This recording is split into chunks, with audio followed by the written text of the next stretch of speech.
গল্পকথন by Kallol chapter 2 আমাদের আজকের নিবেদন গজেন্দ্র কুমার মিত্রের অলৌকিক গল্প শাঁখের আংটি।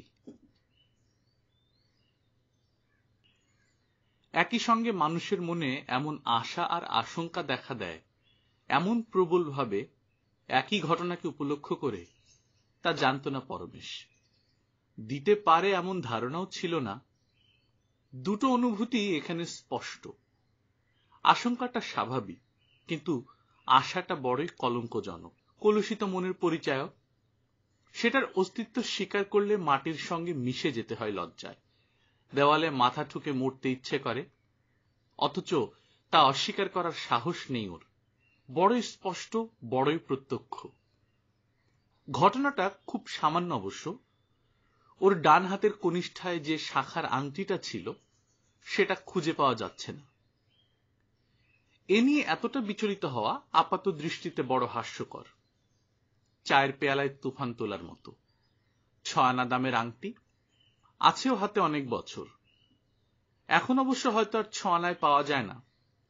পরমেশ কিন্তু 6 আনাতে কিনেছিল, বেশ মনে আছে। এমনি কিনেছিল, কেউ যে বলেছিল তা নয়, ধারণ করার মতো করে পরেওনি, অথবা খুব একটা শখও ছিল না। নেহাতি একদিন শাখার দোকানের সামনে দিয়ে যেতে যেতে নিচু শোকেসে সাজানো দেখে কিনেছিল। সেই থেকে হাতেই আছে। সে বহুদিনের কথা হলো, অন্তত 10-11 বছর। 6 আনার দাম সুদসুদ্ধ উসুল হয়ে গেছে।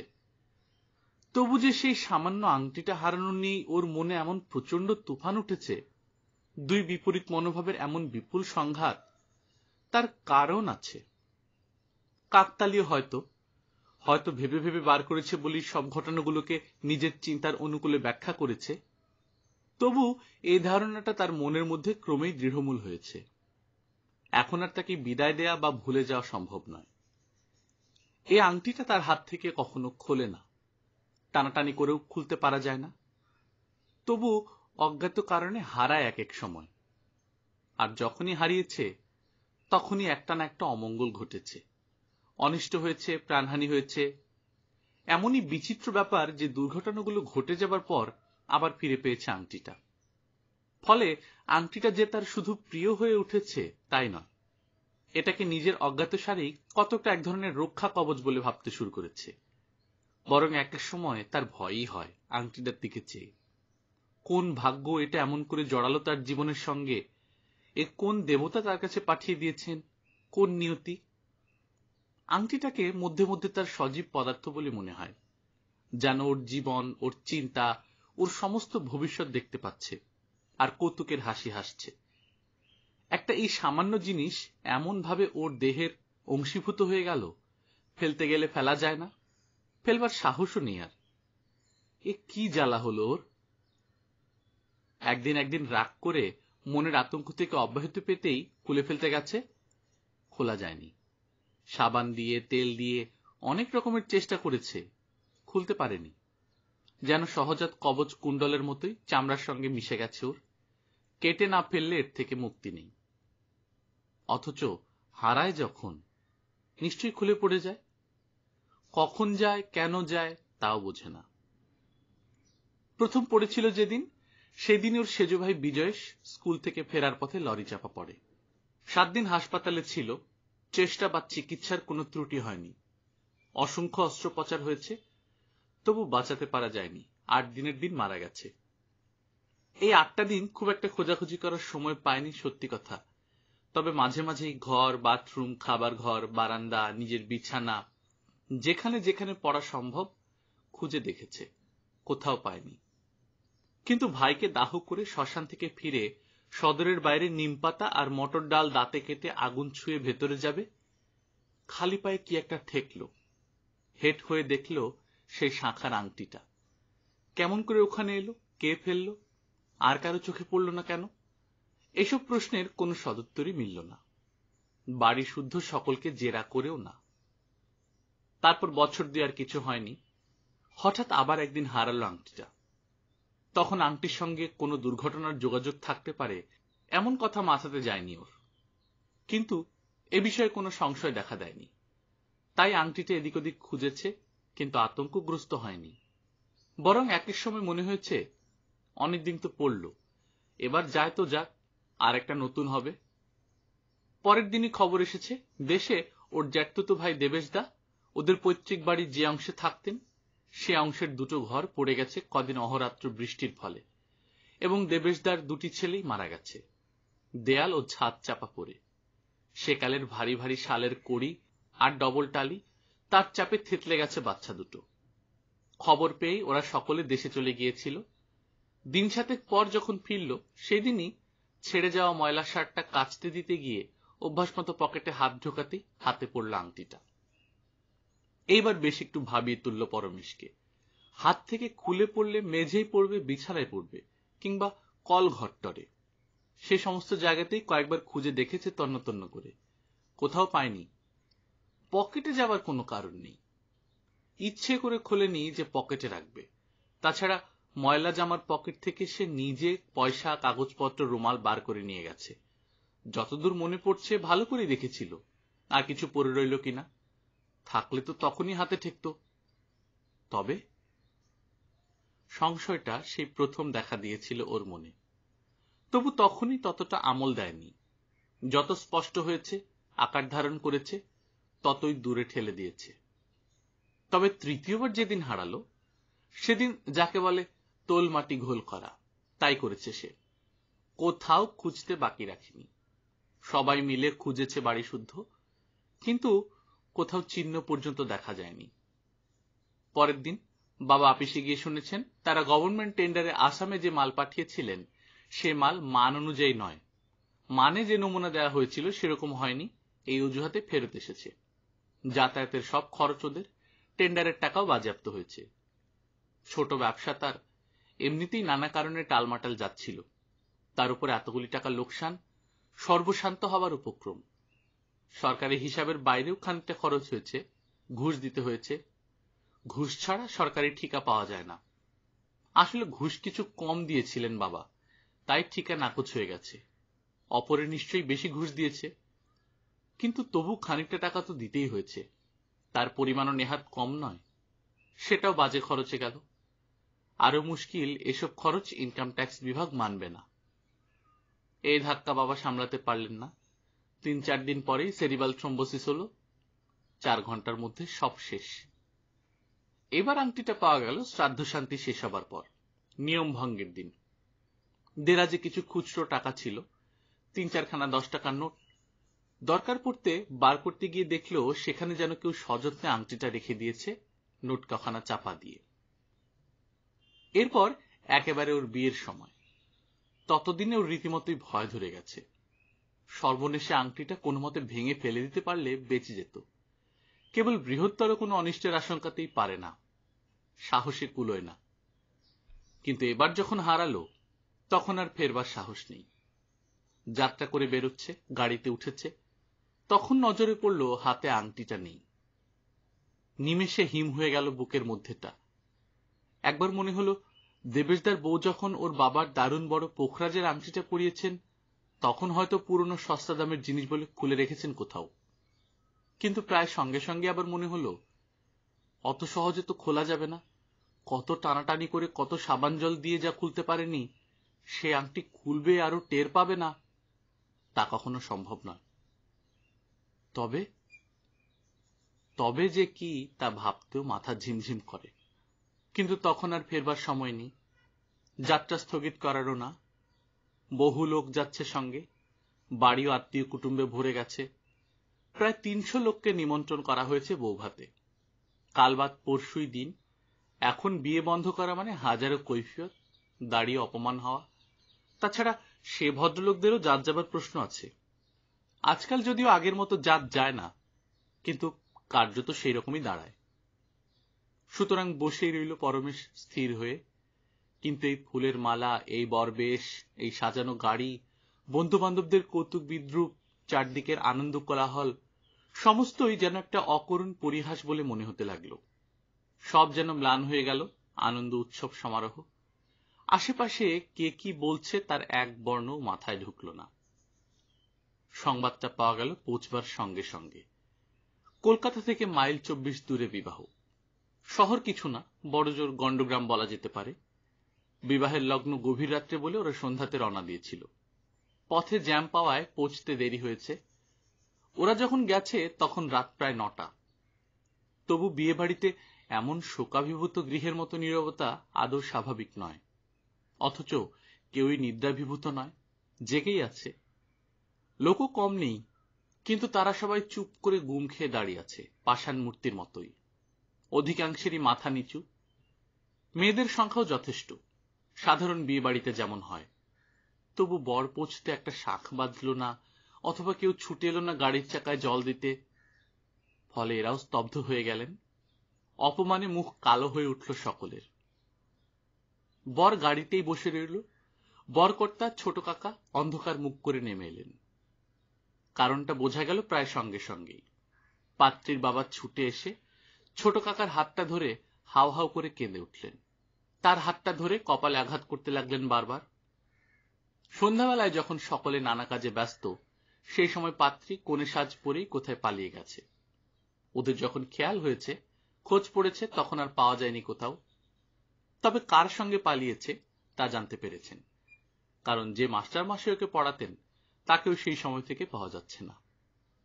একটা কানাঘুষে অবশ্য এর আগে উঠেছিল, কিন্তু মেয়ের বাবা জগৎবাবু খবর পেয়ে পড়া বন্ধ করে দিয়ে ছেলেটিকে যাচ্ছে তাই করে বকেছিলেন। বাড়িতে আসা বারণ করে দিয়েছিলেন। মেয়েকেও কোথাও বেরোতে দিতেন না। এতকাল সে শাসন লঙ্ঘনও করেনি কেউ। প্রায় বছর খানেকের উপর হয়ে গেল, কোনো পক্ষে কেউ কোনো বেচাল দেখেনি। তাই কতকটা নিশ্চিন্ত হয়ে বিয়ের সম্বন্ধ করতে এগিয়েছিলেন। ওরা যে ওর এই সর্বনাশ মনে মনে ভেজে আছে তা একবারও মনে করেননি। এরপর ফিরে আসবারই কথা। ফিরেই আসছিল পরমেশরা, কিন্তু গ্রামের কয়েকজন প্রবীণ ব্যক্তি এসে বাধা দিলেন। বললেন, দেখুন, কিছু বলবার অবশ্য আমাদের মুখ নেই, কিন্তু এতে দুপক্ষেরই অপমান, বরং আপনাদের বেশি। আমাদের তো যা হবার হয়েই গেছে, ধিধিক্কার পড়ে গেছে। আপনারাও বউ না নিয়ে ফিরে গেলে ওখানে মুখ দেখাতে পারবেন না। তার চেয়ে একটা কাজ করুন। জগৎবাবুর একটি ভাইঝি আছে, প্রায় ওই বয়সী হবে, দেখতে মন্দ নয়, কিছু লেখাপড়াও শিখেছে, সংসারের কাজকর্ম সব জানে, আর সবচেয়ে যেটা বলবার, স্বভাব চরিত্র অতুলনীয়। দিদির একেবারে বিপরীত। ওকে কেউ কোনো বেটা ছেলের সঙ্গে আড্ডা দিতে বা ফষ্টি নষ্টি করতে দেখেনি। আমরা এতগুলি ভদ্র সন্তান জামিন থাকছি, এই মেয়ে আপনারা নিঃসংকোচে নিয়ে যেতে পারেন। গরজ সত্যি তখন পরমেশদের বেশি। এদের যা অপমান বা লোক জানাজানি হবার তা তো হয়েই গেছে। এখন ওদেরও যদি বউ না নিয়ে ফিরতে হয়, কেলেঙ্কারির শেষ থাকবে না। অগত্যা ওরা রাজি হয়ে গেলেন।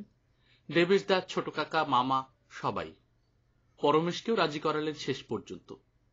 আর সত্যি কথা বলতে কি, আংটির ভাড়া কারো জীবনান্ত না করে অল্পে কেটে গেছে ভেবে সে তখন স্বস্তির নিঃশ্বাস ফেলে বাঁচছে। তার তখন কোনো প্রস্তাবে আপত্তি নেই। তারপরেই কিন্তু ইতিমধ্যে অনেক কাণ্ড ঘটে গেছে। বউ রেবা ছ্যাবলা নয়, পরপুরুষের দিকেও দৃষ্টি নেই, সবই ঠিক আছে যা যা ওরা বলেছিলেন। কিন্তু শুধু একটা কথা কেউ বলেননি, মেয়েটি চিররুগ্না। কোন রোগটা নেই তা বলা শক্ত। হিস্টিরিয়াই প্রধান। তাছাড়া যাবতীয় স্ত্রীরোগ, স্নায়ুঘটিত ব্যাধি, হজমের অসুবিধা, হাঁপানির টান, এরাও আছেন। কোনোটাই কম নয় বা সহজ নয়।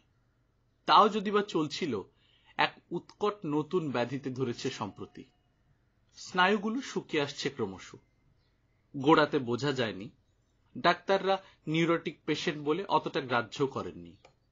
কিন্তু যখন ধরা পড়ল, তখন অনেক দূর এগিয়ে গেছে রোগ, আরোগ্যের আশা আর নেই। আগেও নাকি বিশেষ ছিল না, আজ পর্যন্ত এই রোগের কোনো ভালো চিকিৎসা বেরোয়নি।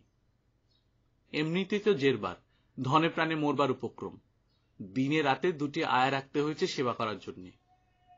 পাশ পর্যন্ত ফিরে দিতে হয় আজকাল। চিকিৎসাও একটা চালিয়ে যেতে হচ্ছে, কোনো ফল হবে না জেনেও। আর সেও বেশ ব্যয়বহুল চিকিৎসা। তার উপর রেবা মহা অশান্তি বাঁধিয়ে তুলেছে। তার ধারণা হয়েছে যে পরমেশ তার দিদি শুভাকে পছন্দ করেছিল, সেই পাত্রী না পেয়ে ওরা আশাভঙ্গ হয়েছে। শুভা রূপসী, স্বাস্থ্যবতী, প্রাণোচ্ছল। তার বদলে বাধ্য হয়ে রেবাকে বিয়ে করতে হয়েছে বলে রেবার উপর পরমেশের একটা জাত ক্রোধ। দু চোখে দেখতে পারে না। তার উপর এত ভুগছে রেবা, অবিরাম পয়সা খরচ করতে হচ্ছে পরমেশকে, ফলে সে বিশ্বাস প্রতিহিংসায় রূপান্তরিত হয়েছে।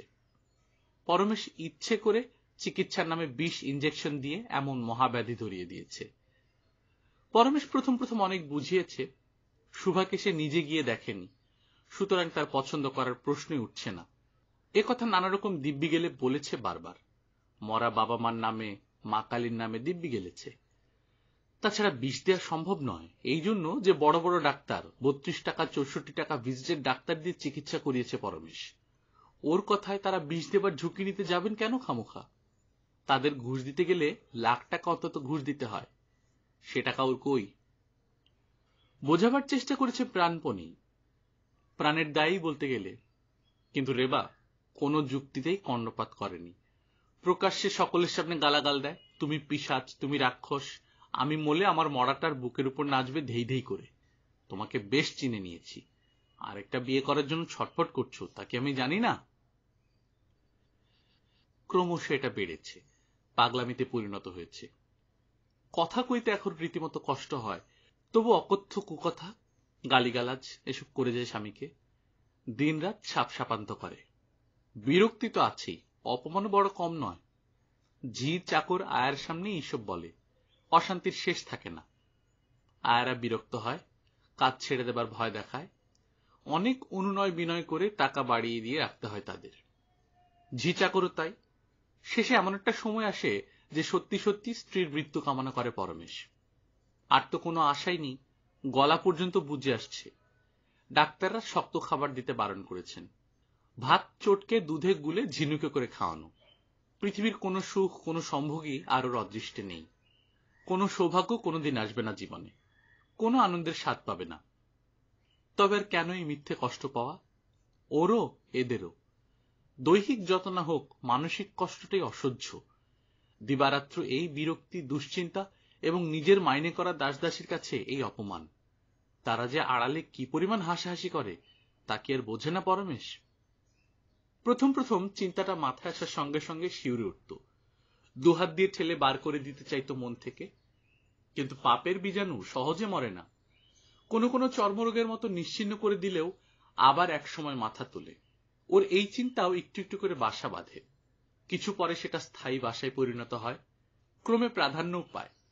শেষে এক সময় চিন্তাটা আর অত অসহ্য, অতি লজ্জাকর মনে হয় না। অবশ্য মৃত্যু কামনা করা এক জিনিস, মৃত্যু ঘটানো আরেক জিনিস। সেটা পরমেশের দ্বারা হবে না, সে চায়ও না। যেটা হবেই তা অবশ্যম্ভাবী, নিয়তির বিধান। সেই ঘটনাটাকে ত্বরান্বিত করতে চায় মাত্র। চায় মানে ঘটলে খুশি হয়। ত্বরান্বিত করার কোনো উপায় সে জানে না, চায়ও না ও পথে যেতে। শুধু পাপ বলে নয়, বা আইনের চোখে, সমাজের চোখে দণ্ডনীয় বলেও নয়।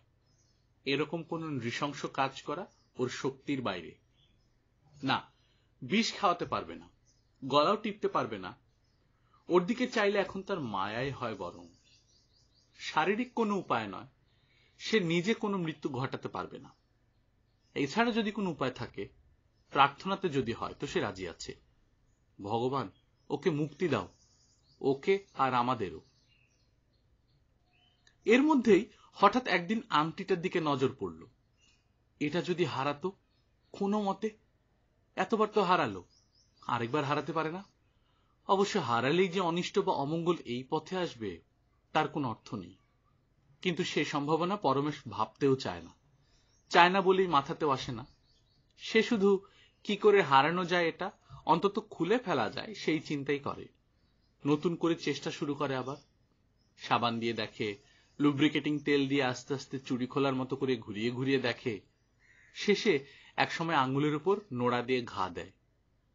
আংটিটা ভাঙতে গিয়ে যদি আঙুলটা ভাঙে, সেও ভালো। কিন্তু সেই নিতান্ত ভঙ্গুর শাখের আংটি নোড়ার ঘায়েও ভাঙে না। অগত্যা হতাশ হয়ে হাল ছেড়ে দেয়। সেই আংটি আজ আপনি হারিয়েছে। আশা, যদি এতেই তার স্ত্রী বিয়োগ হয়, আর সেই আশার জন্য একটা দুর্নিবার লজ্জাও। আশঙ্কা, সেটা ছাড়া যদি অন্য কোনো অমঙ্গল হয়। দুটো এই বিপরীতমুখী চিন্তার সংঘাতে বিবর্ণ হয়ে ওঠে সে। তার কপালে ঘাম দেখা দেয়, বুকের মধ্যে ধড়ফড় করতে থাকে। ভালো করে খুঁজতেও পারে না। সে শক্তিও নেই বিশেষ ইচ্ছাও নেই। যায় তো যাক, একেবারেই যাক। অনেকক্ষণ পরে নিজেকে একটু সামলে নেয়। চাকরকে ডেকে বলে আংটিটা খুঁজতে, ঝিকে বলে ঘর মোছার সময় ভালো করে লক্ষ্য করতে। নিজেও খোঁজে সাধ্যমতো, বিছানায়, দেরাজে, টেবিলে, তাকে, যেখানে যেখানে পড়া সম্ভব সর্বত্র। বলা বাহুল্য, পাওয়া যায় না। এমনভাবে পাওয়া যাবেও না তা জানে পরমেশ। সে তার সময় মতো, ওর প্রতি নিয়তির পরিহাসের মতো এক সময় দেখা দেবে। খানিকটা পরে হাল ছেড়ে স্নান করতে যায়। বাথরুম থেকে বেরিয়ে আসতেই দিনের আয়া এসে বলে, বৌদি ডাকছেন আপনাকে একবার। মনটা অপ্রসন্ন হয়ে ওঠে। সাত সকালে আবার সেই অশান্তি। গলা প্রায় বুজে এসেছে, ফিসফিস করে কথা কইতেও কষ্ট হয়, তবু অব্যাহতি দেয় না। কিন্তু প্রায় সঙ্গে সঙ্গেই আয়া একটা নতুন খবর দেয়। বৌদি আজ কিন্তু বেশ হাসি খুশি আছেন দাদা, মনে হয় আজ অনেকদিন পর মাথাটা ঠান্ডা আছে, কথা কইতেও পারছেন একটু। দেবার মতো সংবাদ নিশ্চয়ই। বিস্ময় বোধ করে, সেই সঙ্গে প্রবল একটা আশঙ্কাও। তবে কি আংটি হারানোর ফল অন্য কোনো দুঃসংবাদের আকারে অপেক্ষা করছে? তখন অবশ্য অত ভাববার সময় নেই। পরমেশ স্ত্রীর ঘরে এসে দাঁড়ায়। সত্যি আজ রেবা একটু খুশি খুশি আছে। পরমেশ যেতেই সে হেসে বলে, ওগো দেখো, আজ আমি অনেকটা ভালো বোধ করছি। গলাটাও যেন একটু পরিষ্কার, শুনছো না? নিজে নিজেই পাশ ফিরলুম এই মাত্র। মিষ্টি কথার উত্তরে মিষ্টি কথাই আসে। পরমেশ কোমল কণ্ঠে বলে, তাহলে বোধহয় ডাক্তারের এই নতুন ওষুধটায় কাজ দিল একটু। আমারও তাই মনে হচ্ছে। একদিনে ঠিক ওষুধটা খুঁজে পেয়েছে ডাক্তার। সত্যি তোমাকে কত গালাগাল দিয়েছি নতুন ওষুধটা খাওয়াতে শুরু করলে বলে। আমি যেমন অভাগী, জ্বলে আর জ্বালিয়েই গেলুম। একটা দিনের জন্য শান্তি পেলেন আমাকে নিয়ে। অভিভূতের মতো শুনে পরমেশ, এ কি সত্যি রেবার গলা? তার কথা শুনছে সে? অনেক উন্নতি হয়েছে, তাতে কোনো সন্দেহ নেই। গলাটা সত্যি অনেক স্বাভাবিক। ডাক্তার ঘোষ অবশ্য শুনিয়ে দিয়ে গেছেন, দীপ নেভার আগে একবার জোর করে জ্বলে ওঠে। কবিরা বলেন না, এই ওষুধেও অ্যাকশন একটা পাবেন, তবে তা কতদিন স্থায়ী হবে জানি না। এ কি সেই জ্বলে ওঠাই, না সত্যি ভালো হয়ে উঠবে এবার? বুকের মধ্যে কি কোথাও একটা প্রচ্ছন্ন হিম হিম ভাব অনুভব করে পরমেশ। জানো, সকালে একখানা বিস্কুট চেয়ে খেলাম। নিত্য ওই দুধে গলা সন্দেশ আর ভাত খেতে ভালো লাগে না। বেশ খেতে পারলুম ও চিবিয়ে। তোমার চান হয়ে গেছে? জলখাবার টাবার কিছু দিয়েছে তোমায় বঙ্কু? বলতে বলতেই ওর কণ্ঠস্বর তীব্র হয়ে ওঠে, আর্তনাদের মতো শোনায়। ও কি, তোমার আংটি? শাখের আংটিটা গেল কোথায়? কিছু পূর্বের মধুর শান্তিময় পরিবেশ যেন তীক্ষ্ণধার কোনো অস্ত্রের আঘাতে ফালা ফালা হয়ে কেটে যায়। নিশ্চয় ইচ্ছে করে খুলেছ আমাকে মারবে বলে। সে তো সহজে খোলে না। নিশ্চয়ই ভেঙেছ বসে বসে। হ্যাঁ হ্যাঁ, ইচ্ছে করে। হারায়নি, কিচ্ছু না। এ তোমার শয়তানি। তুমি তো বলেছ আংটিটা হারালেই কেউ না কেউ মরে। খুনে, পিশাচ, রাক্ষস। তীক্ষ্ণ থেকে তীক্ষ্ণতর হয়ে ওঠে গলার আওয়াজ। শেষের দিকে চিৎকারের মতো শোনায়। তারপরে হঠাৎ থেমে যায় একেবারে। স্থির হয়ে যায় সমস্ত দেহ। চোখের সেই জ্বলন্ত দৃষ্টিও এক এক সময় স্তিমিত হয়ে আসে। শুধু চোখ দুটো তেমনি বিস্ফারিত থাকে। আর কিছু করার ছিল না। তবু ডাক্তার এলেন, সার্টিফিকেটও লিখে দিয়ে গেলেন। লোকজনও ডাকা হলো। যা করণীয় তা তো করতেই হবে। সে আংটিটাও পাওয়া গেল যথারীতি। মৃতদেহটা সরাবার সময়ই পাওয়া গেল, রেবারি বালিশের নিচে। কে নিয়ে সেখানে রেখেছে, কেন রেখেছে, কোথায় কুড়িয়ে পাওয়া গিয়েছিল, হাজার জিজ্ঞাসাবাদ করেও জানা গেল না। গল্পকথন বাই কল্লোল চ্যাপ্টার 2-তে আপনারা শুনছিলেন গজেন্দ্র কুমার মিত্রের গল্প শাখের আংটি। আমরা নিয়মিত গল্প পাঠ করে শোনাচ্ছি। আপনারা যারা প্রথমবার মতো শুনছেন, কাইন্ডলি সাবস্ক্রাইব করে নেবেন। নিজে ভালো থাকবেন, আশেপাশের লোকজনকে ভালো রাখবেন। টাটা।